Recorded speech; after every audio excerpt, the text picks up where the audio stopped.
Bom, mas vai lá, você falou do estádio, eu vou falar de um filme que tem um estádio também ali, A Arena. presente, uma das principais, né, cenas ali do filme, que é a Arena, né, que é o filme Ben-Hur. Eu já estava falando um pouquinho dele, mas na verdade eu falei sobre o autor do livro, né, do século XIX, e aí o Ben-Hur. Então, Ben-Hur foi um filme também histórico, né, ele estreou justamente em Nova York em 18 de novembro de 1959, por isso que está aqui hoje, né, já é o volume 59 do Remute, e estamos aí Aham. comemorando aí que em 59, estreou o filme, Ben-Hur, um filme épico norte-americano dirigido por William Wyler, e olha só o elenco, né, Charlton Heston como o Judá Ben-Hur, que é o personagem principal do filme, Jack Hawkins como o cônsul Quinto Árrio, a atriz Raya Hararit como Esther, o ator Stephen Boyd como Messala e Hugh Griffith como Shek Ilderin, entre outros atores, claro, né? Mas esses são, acho que, os personagens principais. Olha só a duração do filme, 212 minutos, são 3 horas e meia de filme. Para a época, Caramba. né, era bastantinho, né? 3 horas e meia de filme. Vamos fazer uma E resumida, bem resumida mesmo, porque para 3 horas e meia de filme, qualquer resumo é pouco, né? Mas, né, essa não é a ideia, né? Mas vamos lá. Ele conta a história de Judá Ben-Hur, um rico mercador judeu que vive em Jerusalém no início do século I. E ele é traído por seu amigo de infância, Messala, que é o chefe das legiões romanas na cidade. E esse Messala o acusa falsamente de tentar assassinar o governador romano, que é aquele episódio que eu falei lá quando falei do livro, que caiu uma peça lá do teto da casa do Ben-Hur na cabeça lá do governador, mas foi um acidente, mas aí para provar isso, né? Não foi, né? Então acusou ele de tentar assassinar o governador. Aí ele é condenado à escravidão em uma galé romana pro resto da vida, e a família também, a esposa, filhos, todos são condenados, né? Só que ele fica 3 anos nessa galé, num navio, né? E lá no navio tem um cônsul Quintus Arrius, e ele acaba pegando amizade com esse cônsul, salva a vida dele, e aí o cônsul acaba gostando dele, adota ele como filho praticamente, né? Ensina muita coisa a ele. Aí o Ben-Hur acaba voltando para a terra natal, ele quer se vingar do Messala, né? E aí que se desenrola boa parte do filme, ele acaba enfrentando o Messala nessa famosa corrida de bigas, que é uma das cenas mais icônicas desse filme, e juntamente com isso, em paralelo, desenrola a vida de Jesus Cristo, né? Porque isso é contemporâneo a Jesus Cristo, e ele acaba conhecendo Jesus ali, é uma ficção, né? Mas ele acaba conhecendo Jesus, e Jesus muda a cabeça de Ben-Hur, em vez de vingança, ele vai, né, procurar um caminho mais cristão, né? Bom, essa é a ideia geral do filme, né? Bom, algumas curiosidades, né? Ben-Hur teve o maior orçamento e os maiores cenários construídos na história do cinema até aquela data. Foram utilizados, por exemplo, mais de 200 camelos na filmagem, caraca. 2.500 cavalos, 10.000 figurantes. Imagina 10 Nossa senhora. figurantes para fazer. Hoje em dia, por computação gráfica, você faz 1 milhão, né, de figurantes aí, né? Mas na época não Aham. tinha isso, né? Então, 10.000 figurantes. E no caso, a trilha sonora que foi composta por Miklos Hossa, não sei como é que se pronuncia, né? É a mais longa já composta para um filme, né? E influenciou muitos outros filmes épicos durante pelo menos 15 anos, né? Eu vou falar mais um pouquinho sobre o filme, mas antes de falar, vamos colocar um trailer oficial desse filme, que é um trailer que foi feito, inclusive, por ocasião do lançamento desse filme em Blu-ray, né? Então vamos lá, vamos ver. Para quem não conhece, quem não viu esse filme, tá aí um trailer bem bacana desse filme. Vamos lá? You may conquer the land. You may slaughter the people. That is not the end. We will rise again. The day Rome falls, there will be a shout of freedom such as the world has never heard before.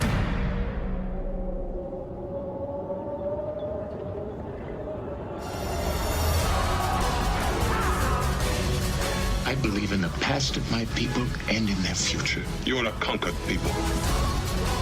Kill me and your mother and sister will die today. Judah! May God grant me vengeance.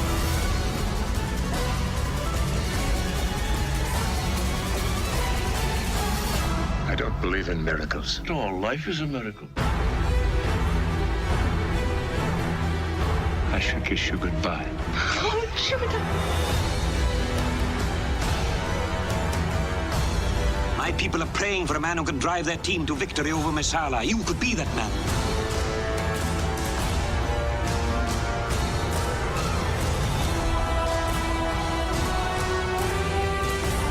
My earliest memory of my dad is from the set of Ben-Hur. The one that really stands out in my mind is he used to give me rides in the chariot. How could that not stick in the memory of a young man?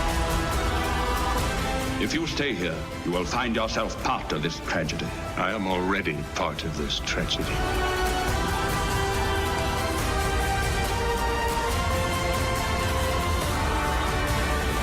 This is the day. William Wyler's masterpiece. Ah, hein? Até arrepia, né? Porra, Filmaço, filmaço, filmaço. pode crer. A gente até apareceu aí no meio do trailer, né? Ben-Hur conquistou o filme, né? 11 estatuetas do Oscar, né? Em 12 categorias que foi indicado, né? Das 12 conseguiu 11, incluindo melhor filme, melhor diretor, melhor ator com Charlton Heston, ator coadjuvante Hugh Griffith, que fez o Shaq lá, o árabe, e melhores efeitos visuais, dentre outros, né? E esse foi o primeiro filme na história do cinema a receber 11 Oscars, um recorde que só foi igualado em Titanic e O Senhor dos Anéis, em 97 e 2013. Então ficou 2003, né? Então ficou anos e anos, né, décadas sem ter um filme ganhar 11 estatuetas, né? Bom, deixa eu colocar aqui. Nós temos, né, os principais atores estão ali. Charlton Heston aparece em duas imagens aí.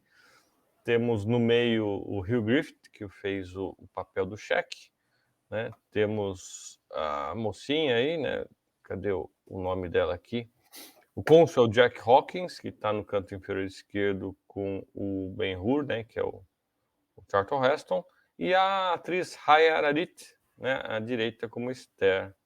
O Stephen Boyd como Messala, no canto superior esquerdo, né? Bom, algumas curiosidades extras aí sobre esse filme. É a única produção de Hollywood a ser incluída na lista de filmes aprovados pelo Vaticano na categoria religião. Olha lá. Mesmo sendo uma ficção, hein, cara? Que legal. Mesmo sendo ficção. Né? Paul Newman, né? Oferecendo para Paul Newman ser o Ben-Hur, mas ele se recusou. Ele já disse que tinha feito um filme bíblico, O Cálice de Prata, de 54, e ele não gostou da experiência, disse que não tinha pernas para usar túnica. Né? Também o Marlon Brando, né, estava sendo cotado para ser pai do filme, também recusou. Né? Sorte de Charlton Heston. Né? Uhum. Jesus foi interpretado pelo ator Claude Ritter, cantor de ópera americano, nascido em Oakland, na Califórnia, só que ele não foi creditado em seu único papel no cinema porque no filme ele não falou uma palavra. Acabou não sendo acreditado. Estranho, né? Um negócio desse. Né? Mas não foi acreditado porque não falou nada. Bom, o diretor assumiu o projeto porque queria fazer um filme no estilo de Cecil B. DeMille, que foi responsável pelos 10 Mandamentos, Sansão e Dalila, entre outras obras cinematográficas. Então, o diretor quis seguir essa linha, né? Bom, e a atuação do protagonista, né, de Charlton Heston nesse filme é a mais longa que já ganhou um Oscar de melhor ator e a segunda mais longa a vencer em qualquer categoria, porque ele fica das 2 horas e meia, 2 horas, 1 minuto e 23 segundos com o Ben-Hur na tela, né? Então é a atuação mais longa a já ganhar o Oscar, mais de 2 horas em cena, né? E o Stephen Boyd, né, que fez o papel do Messala, ele usou plataformas nos sapatos para ficar com uma altura parecida com o Charlton Heston. Né? Essa foi algumas das curiosidadezinhas sobre o filme, né? Agora, esse filme, quer dizer, esse livro que deu origem ao filme, já foi, né, virou peça de teatro, já virou outros filmes e séries, né? Então aqui eu vou trazer também algumas outras versões, né? Por exemplo, a primeira adaptação do livro foi uma peça teatral de 1899, né? Então ainda no século XIX, uma peça teatral que se estreou no Broadway Theater, em Nova York, em 29 de novembro de 1899, né?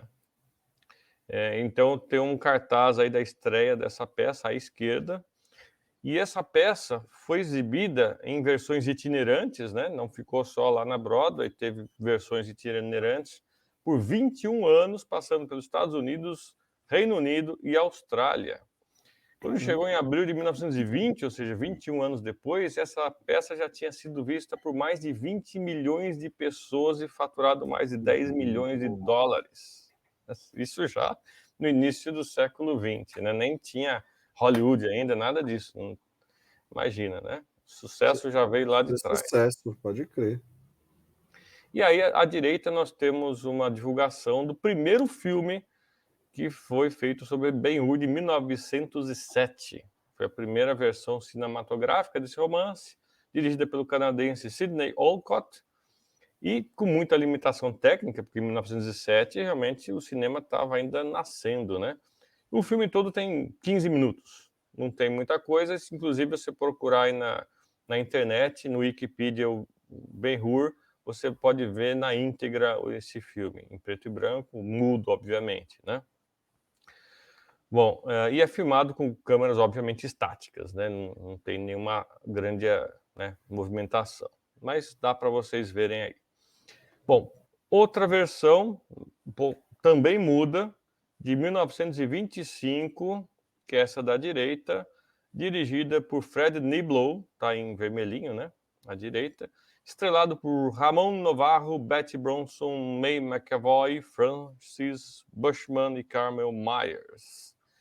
Em 2003, virou um desenho animado, tá aí à esquerda embaixo, com a voz do próprio Charlton Heston, como Ben-Hur. Então, o desenho teve a própria voz do ator principal do filme de 59, né? Em 2010, virou uma minissérie canadense com um tempo total de 180 minutos, que é aí em cima à esquerda. Passou direto em algum canal a cabo aí, passou, verdade. Uhum. E o último foi um filme de 2016, norte-americano, realizado por Timo Beckman-Betov, escrito por Keith Clark e John Ridley, com a participação de Jack Huston, Morgan Freeman, Toby Kebbell, Nazanin Boniadi, Rodrigo Santoro. Ali, o nosso Rodrigo Santoro participou aí desse Ben-Hur de 2016. Né? Começou a rodar em fevereiro de 2015 em Roma, 6 meses de gravação, mas não foi bem recebido pelas críticas e acabou flopando na bilheteria. Tá aí o cartaz central, né? Então, não é ruim, não. Eu assisti recentemente, não é ruim, não. Não?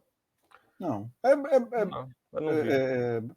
É fiel à história, né? Mas talvez o pessoal se decepcione um pouco ou com os filmes épicos ou valorizem muito o sucesso que foi feito do de 59, né? Acho que depois do de 59 ficou difícil aí fazer uma coisa à altura, né? Exatamente. É a mesma coisa você tentar fazer uma regravação do ET hoje. Pois é, né? Começa a ficar meio complicado, né? Melhor deixar quieto, né? Porque o que foi aquilo... Tá aí, Ben-Hur. Muito legal. Muito legal a cena que você colocou, que mostra a corrida das bigas lá, cara. Puta, eu na visita que eu fiz a Roma, cara, mostra... Eu passei no local onde eram feitos, agora é só ruína, né? Uhum. Mas do lado ali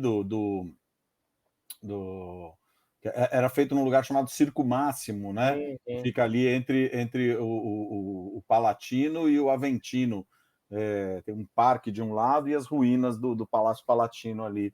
E esse circo máximo na época, ele acomoda, já que a gente falou de arenas, hoje de mega arenas, ele acomodava 250 mil pessoas. Caramba, isso 2.000 anos atrás, né?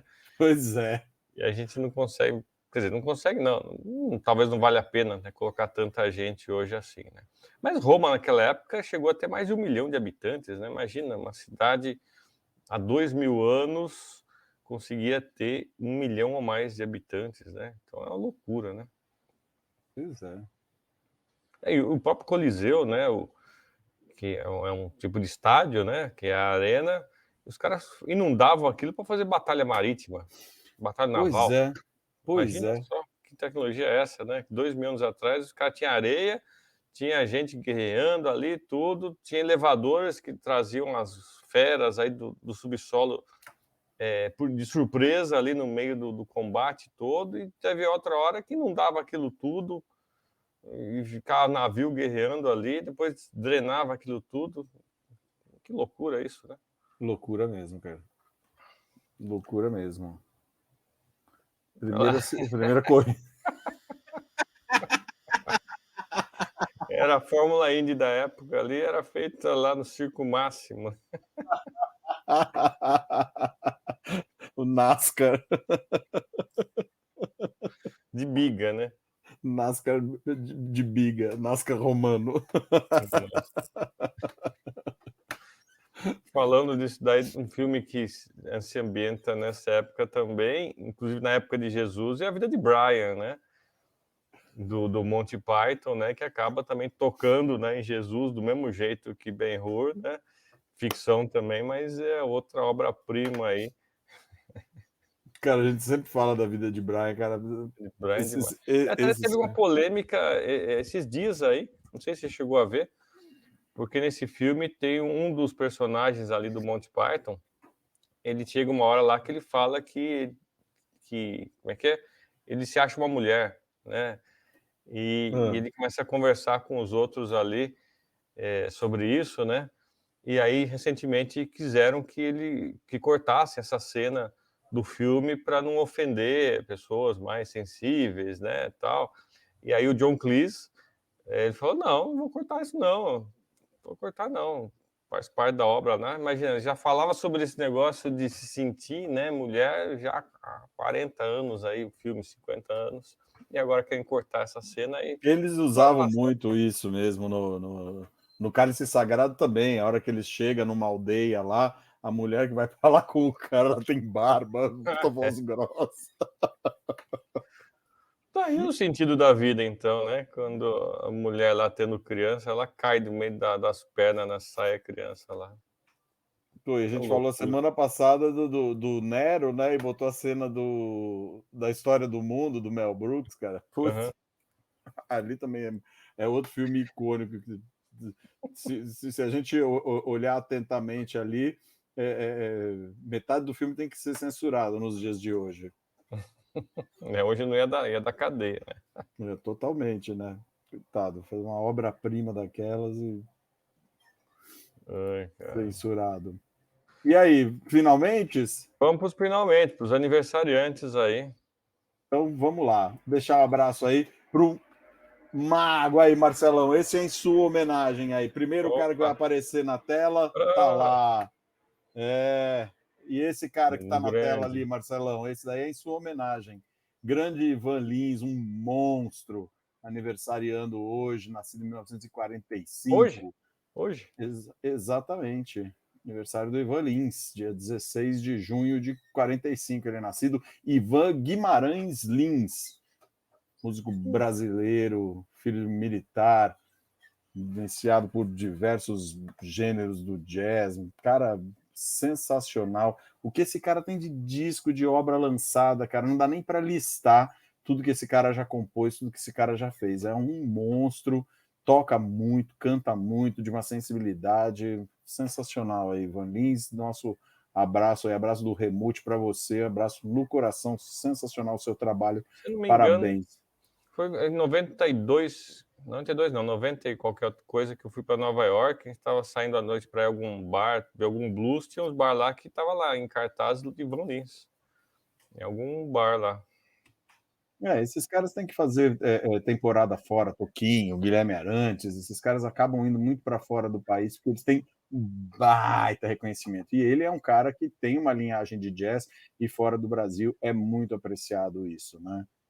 Aqui no Brasil, nem tanto. Aqui no Brasil a gente gosta do sambinha, do pagodinho, sertanejinho. Eu tô ouvindo mais um jazzinho por causa do Postmodern Jukebox lá. Eu comecei a ver umas vertentes aí similares aí muito bacanas. Cara, deixa marcado aí, inclusive, Marcelão, que está aí no gatilho aí, é um trabalho, esse Postmodern Jukebox, o Marcelo que me apresentou há pouco tempo atrás, é um trabalho de um pianista também, com adaptações de clássicos da música mundial, que é sensacional, onde a gente tem que fazer um programa só falando desses caras e botar um monte de trechos de vídeos dele, porque é um melhor que o outro, né, Marcelo?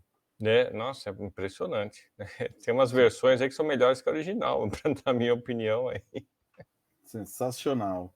Nossa, versões do Bad Romance, da Lady Gaga, né? E outros aí, não vou lembrar agora, né? Mas muito legal. Dos aniversariantes dessa foto aí, o Henrico, acho que o Henrico conhece, então, o Postmodern. Muito legal, né, Henrico? Muito legal mesmo. Dos que estão nessa foto aí, o único que está vivo aí é o Ivan Lins, né? Embaixo a gente tem ali, faria aniversário hoje o Champignon, que era baixista da banda ali do Charlie Brown Jr. Acabou que ele... trágico episódio aí, ele se suicidou após a morte lá do Chorão. À direita tem um outro cara icônico ali, que a gente até conversou antes ali, é o Jerônimo. Jerônimo! Exatamente. Na língua Apache, na verdade, ele é chamado Goialê ou Goiatlê, não sei pronunciar direito como é que é, mas na língua Apache significa o que boceja. Ele foi um líder indígena da América do Norte, ele comandou os Apaches durante muitos anos, eles guerreavam contra a imposição dos brancos ali nas reservas tribais, e ele acabou se entregando e ficou 22 anos preso e morreu na prisão de Fort Sill em 17 de fevereiro de 1909. Ele é nascido em 1829. Então ele viveu 80 anos quase, né? Quase 80 anos, 89 anos. Então ali está o Jerônimo. Tem o outro que é o Stan Laurel, que é o Arthur Stanley Jefferson, nascido em 16 de junho de 1890, falecido em 23 de fevereiro. Também a gente falou em algum capítulo aí do Remute já faz algum tempo do filme mais recente aí do Gordo e o Magro, que fala sobre a trajetória dos dois. Eu pus no chat aqui o link para o corte que a gente fala um pouquinho sobre Stan Laurel. Que legal, que legal. É bacana também esse filme que eu assisti, muito bacana também o filme deles. Outro que tá... não, dessa foto já foi. Outro que faz aniversário hoje, tá aí, Ariano Suassuna, infelizmente também nos deixou, né, em 2014. O Ariano Suassuna, uma figuraça, e é uma coisa muito bonita também, a família dele, de uma forma bastante lúcida e agradável, falou sobre a passagem dele como uma coisa muito natural, né? É bonito saber que a família também admirava demais o trabalho dele, e ele era um cara engraçadíssimo, né? Um escritor, dramaturgo, romancista, poeta, artista plástico, professor, advogado, um dos gênios aí da cultura brasileira, né? Então, também é um cara nascido num dia 16 de junho de 1927. Se a gente começar a citar Ariano Suassuna aqui, a gente vai fazer um programa inteiro sobre ele, só dando risada, porque ele é muito engraçado, ele tem coisas sensacionais. Outro que está aí na foto é o Jong Cho, um ator coreano, que fez uma série de papéis aí, inclusive no Se Beber Não Case, um cara bacana também. No centro aí a gente tem o Kiko Loureiro, Pedro Henrique Loureiro, que tocou no Angra e no Megadeth. Você sabia que o Kiko Loureiro começou a carreira dele tocando no Dominó, aquela banda dos anos 80 lá. Não sabia, não. Ele também tocou no Dominó, teve uma passagenzinha pelo Dominó. É difícil você ver alguma coisa com ele, mas é um feríssima da guitarra aí, Kiko Loureiro. Claro que ele fez muito mais sucesso no Angra, participou de todos os discos do Angra e do Megadeth. Não sei se ele participou de todos os discos, mas também foi membro do Megadeth. E esse outro cara que está aí embaixo é o Daniel Bru, é um ator espanhol com um pai brasileiro e uma mãe americana. Pai brasileiro? Sabia, não. O pai dele é brasileiro, ele nasceu em Barcelona. Ele era um diretor brasileiro, Rano Bru, diretor de TV, que nasceu em São Paulo, o pai dele. A mãe dele... Opa, perdão, falei que a mãe era americana? Não, a mãe é espanhola e era professora. E esse cara fez uma série de papéis que eu acho bacana. Um deles, que é muito bacana, no filme Rush, que ele fez o papel do Nick Lauda, né? Ele também participou de filmes com Quentin Tarantino, um cara bem bacana, assim. Gosto muito do trabalho desse cara, fazendo aniversário hoje também, de 1978, ele é nascido. É isso aí. Esses são os nossos aniversariantes. Nosso abraço aí para todo mundo que está aniversariando hoje e mais esse povo aí que só nos dá alegria. Atores, guitarristas, poetas. É isso aí. Muito bom. Parabéns a todos. E chegamos ao fim do volume 59. 59 chegou ao fim. Vamos mudar agora de dezena, né? Vamos começar os 60, hein? Estamos entrando nos 60. O que nos aguarda. Eu já tenho pauta para o próximo programa aqui. Eu não vou dar spoiler, não. Não, eu ainda não sei não o que eu vou fazer nos 60. Será que eu dou spoiler? Dá uma palhinha aí, o que vai ser nos 60? Ou uma ideia vaga. Seguinte, o programa seguinte vai acontecer no dia 23, né? O Remute 60. E no dia 23 é o dia do baixista. Olha lá, Henricão, se você estiver aí na linha ainda, na próxima semana é o dia do baixista, então a gente vai falar sobre alguns baixistas icônicos, inclusive 2 que fazem aniversário essa semana, que é o Paul McCartney e o Michael Anthony. Então já tem uma palhinha aí, e também tem coisas que a gente pode falar sobre outros aniversariantes da semana, como Dercy Gonçalves e um cara chamado Ronald Pierce Eli. Você sabe quem é esse cara? Então assiste o Remute na semana que vem, você vai saber. Estarei lá assistindo ao Remute. Assista que você vai curtir. É o Eli. Muito bem, muito bom. Beleza? A gente se encontra semana que vem, então, galera. Legal. Bom fim de semana a todos, bom friozinho, bom quentão, bom vinho quente, boas festas juninas. E até a semana que vem. Até, gente. Um abraço. Alô, tchau, tchau.